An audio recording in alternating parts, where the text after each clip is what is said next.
Hello, dear viewers of the National Television of Burundi. Thank you for joining our programs and welcome to our English News edition. Without further delaying, let's start with the headlines. The massive export for raw materials to neighboring countries is one of the obstacles raised by the young entrepreneurs during the dialogue held with the head of state, Evariste Ndayishimiye, this Friday. Wait for a while, you will get details of this information. During this news edition also, we are going to have a look at new members who integrate the ruling party CNDD-FDD. They were urged to join others in promoting peace and security while preparing the upcoming elections. This and more is in this edition. Welcome again to the English News edition in details. On the presentation, you are with me, Evariste Ndayishimiye. In the dialogue with successful young entrepreneurs, President Evariste Ndayishimiye was presented with the main challenges these entrepreneurs face in implementing their projects, notably significant export of raw materials to neighboring countries, which is detrimental to the operation of their local processing units, prompting them to seek a support in overcoming this obstacle. This hinders national entrepreneurship and reduces the value addition of local resources. Godier Gato for more details. During a meeting with the President of the Republic, Evariste Ndayishimiye, a group of successful young entrepreneurs raised several challenges hindering the growth of their businesses, particularly in the field of local processing. One of the major issues highlighted was the illegal export of raw materials to neighboring countries such as Uganda and Kenya, despite these resources being essential for local processing units. This entrepreneur cited the example of products derived from oil palm, which can be used to manufacture beauty and hygiene products. In response, the president instructed the Minister of Commerce and officials from the Burundi Revenue Authority (OBR) to take appropriate measures to curb this illegal exportation. He emphasized the importance of processing raw materials locally in order to export finished products which generate greater added value. The young entrepreneur also denounced the practice of middlemen who act as intermediaries between producers and consumers. These individuals benefit disproportionately from the supply chain, often earning more than the hard-working producers themselves, while also contributing to unjustified price increases in the market. The head of state urged the minister in charge of commerce to find a sustainable solution to regulate this practice. Furthermore, the young entrepreneur expressed their frustration over being excluded by some international non-governmental organizations.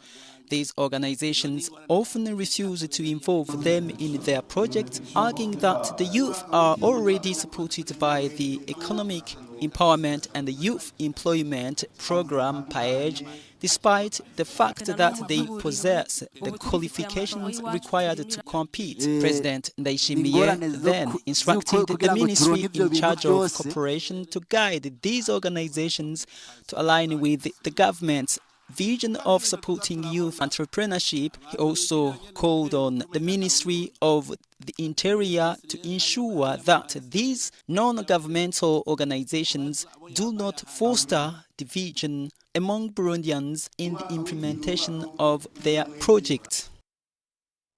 As I said so far in top stories, more than 2,000 new members have been integrated in the CNDD-FDD party in the Mukaza expanding commune.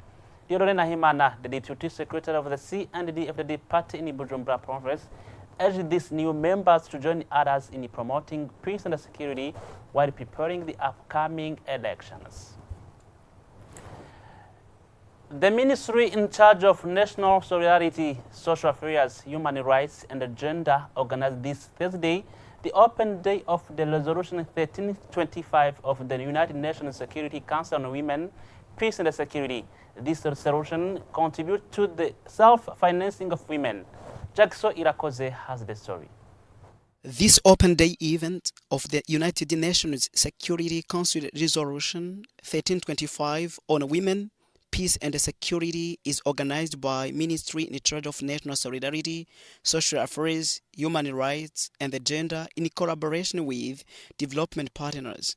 It was an opportunity to show the population the various achievements made in the implementation of this resolution. This activity was enhanced by the assistant to the Ministry in charge of National Solidarity. Also, present were stakeholders in the implementation of this resolution, including ONIFAM. In her speech, the assistant to the minister said that this resolution has played a major role in peace building, the empowerment of women, without forgetting the protection of women and girls against sexual violence. Given that Burundi is in the election period, the ONIFAM delegate stated in this speech that Resolution 1325 will contribute to the consideration of women in decision-making positions. The day's speakers highlighted the various pillars of this resolution, which are prevention, protection, economic recovery, and participation in conflict resolution. Testimonies were given by those who were supported by stakeholders in the implementation of Resolution 1325 regarding economic recovery and the consideration of women in decision-making positions. It is worth noting that this day was also marked by the granting of food and non-food items to the poorest in Karusi province. The traders who have received the correspondence regarding the invitation to use electronic invoicing machines are called upon to contact the Burundian Revenue Authority (OBR) in the French acronym to recover this type of machine. After a period of 5 working days from Monday, April 14, they will receive their stories closed. This is an appeal launched this Friday by the Commissioner responsible for internal taxes at the OBR. It was during a field visit to raise awareness among traders about this use of electronic invoicing machines. Jackson Irakoze, once again. This team from the Burundian Revenue Office, OBR, in French acronym, accompanied by the Commissioner for Internal Taxes, proceeded with the distribution of electronic invoicing machines in the Asiatic district and in the city center, particularly at the Avenue de la Mission for traders who have already paid their fees. The members of the OBR team also had the mission to verify whether the traders who have already received this type of electronic invoicing machines are using them properly. The Commissioner for Internal Taxes, Dewa Tungimana, pointed out that there is now a stock of this type of machines at the OBR and informed that they distributed more than 3,000 machines, and after this distribution, the stock was cut, and that thanks to the efforts made by the government, they now have a store of more than 5,000 machines available. Merchants who have received correspondence from the OBR are given a deadline of 5 days doing their business, starting from April 14, 2025, to retrieve these electronic invoicing machines. Dewa Tungimana invites all taxpayers operating in the city of Bujumbura, particularly those who have received letters from the OBR Internal Tax Office, to go to take these machines. You should know that if they exceed this period given as deadline and receive correspondence from the OBR, their stores and businesses will be closed. The fight against corruption is a struggle that concerns every citizen, as this scourge severely undermines the wealth of the nation and the economic development. This statement was made during a meeting organized by the Observatory for the Fight Against Corruption and Economic Embezzlement, OLCOM. It aimed at raising public awareness about the findings of the report on the progress of Burundi in fulfilling its anti-corruption commitments as part of United Nations conventions. According to this report, Burundi received a score of only 17%. It's the report of Marius Muhio. The attendance has discussed on a report implementing the commitments of Burundi in the fight against corruption, according to the UN report. It was indicated that Burundi has obtained 17% in that report. The corruption has a negative impact on the economy of the country. The attendance has underlined the necessity to educate from primary schools love for the country and the fight against embezzlement, so the coming generation should be prepared responsibly.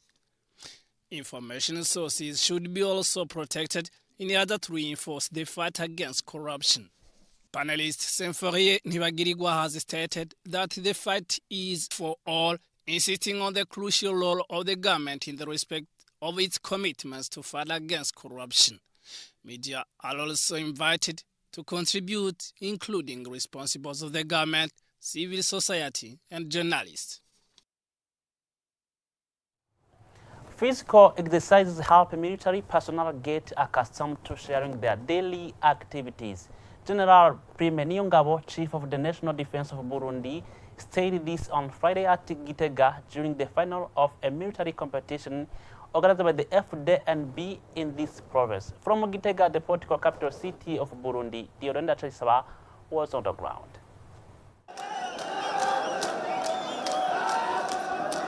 That's joy that marks the award ceremonies for the soldiers of all unity from the 4 military divisions who participated in a military competition, a competition that lasted 4 days at capital city of Gitega province. On Friday, a final took place at the athletics level. The athletes competed over a distance of 5,000 meters for men's side, 1,500 meters for men's side, and many other disciplines.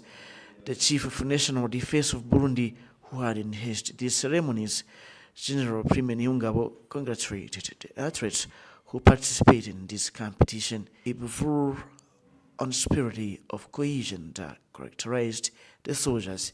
General Prime Niyongabo, the head of the National Defense of Burundi, said that the physical exercises helped the soldiers to get used to sharing their daily activities.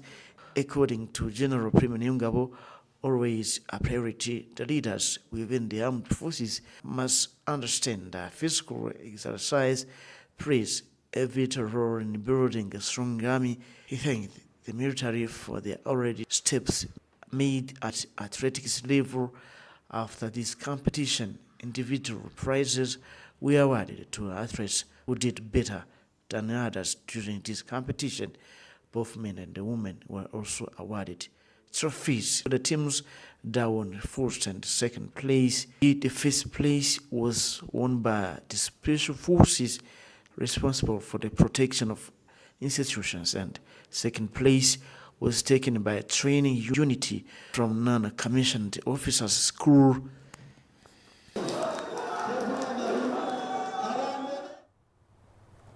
Wow, this is the end of our English News edition. Thank you for being with us. Catch you later.